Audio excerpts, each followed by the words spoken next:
Bonjour à tous et bienvenue sur notre 7ème vidéo sur le multijoueur de Civilization 6.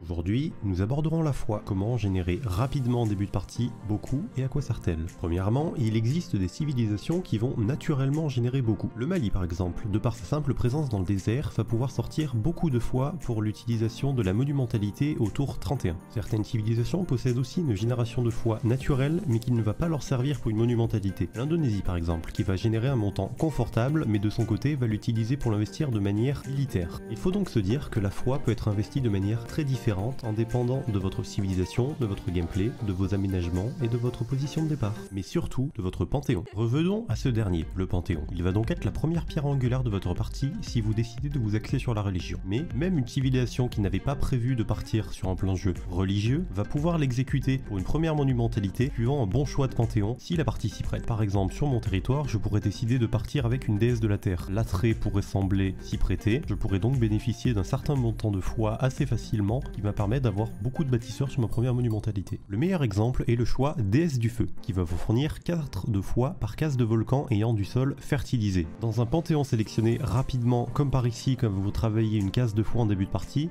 et que vous possédez 4-5 cases de volcan, ça va nous amener à un montant considérable de foi au tour 31. On va aller voir ça.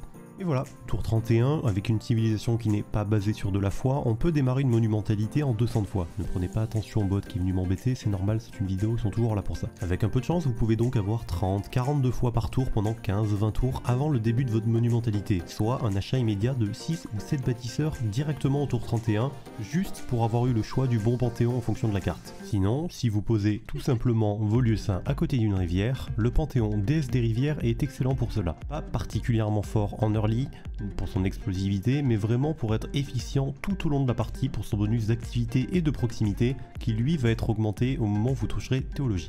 Déesse des artisans, déesse des carrières ou même une déesse des camps va parfois vous amener un tout petit montant de foi, voire pas du tout pour la déesse des camps, mais va quand même vous amener pas mal de production, ce qui va vous permettre de sortir vos lieux saints, vos bâtiments et de vous permettre d'accélérer rapidement sur votre production de foi. Production que les civilisations religieuses manquent très souvent en early game. Et enfin, le nouveau rite initiatique qui va vous permettre de générer beaucoup de foi lors de la production d'unités.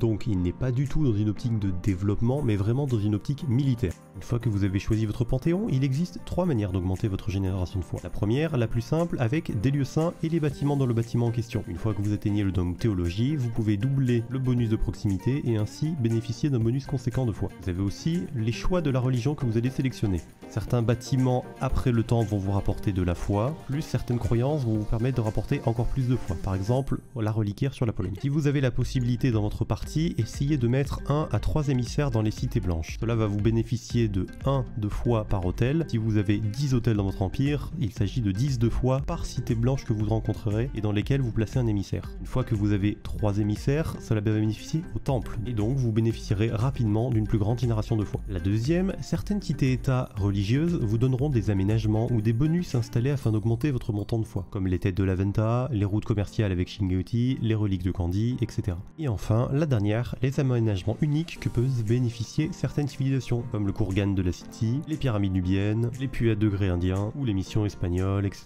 etc. Nous avons donc les différentes méthodes afin de générer rapidement et beaucoup de foi dans votre empire. Mais à quoi cela va-t-il nous servir? Comme je l'avais déjà dit avant, la première utilisation de votre foi va être pour le premier âge d'or monumentalité qui va vous permettre de sortir des bâtisseurs et des colons dans toutes vos villes, vous permettant ainsi d'accélérer le développement de votre empire. Une fois la religion fondée, avec un hôtel dans vos villes ou un temple, vous pourrez ainsi acheter des missionnaires et des apôtres vous permettant de répandre votre croyance dans vos villes et celle de vos alliés à proximité. Si vous avez décidé de prendre une croyance gagnant de la foi ou de l'or par ville convertie, cela va vous permettre d'avoir rapidement beaucoup d'argent ou de foi passivement. Vous pourrez aussi acheter des personnages illustres avec de la foi si vous n'avez pas de bâtisseur intéressant à prendre. Et finalement, le très contesté bâtiment, la chapelle du Grand Maître qui vous permet d'acheter instantanément et dans toutes vos villes des unités. Vous l'aurez donc compris, à partir du tour 50-60, vous pourrez acheter instantanément dans toutes vos villes en fonction de vos besoins et de votre génération de foi par tour, ce qu'il vous faut. Un bâtisseur, une unité militaire, de quoi aider sur le front, de quoi chop un bois, vraiment tout ce que vous voulez. Il s'agit d'un gameplay polyvalent mais cependant complexe, car comme vous pouvez tout faire, vous ne devrez pas vous perdre. Mais aussi, vous devrez prendre des risques pour rester efficace dans la partie sans coûter trop cher, car vous allez effectivement être un poids dans votre équipe assez régulièrement à jouer ce gameplay là pendant un bon moment avant votre explosion au milieu de partie. Et voilà pour notre 7ème vidéo. Pour la suivante, nous aborderons la culture.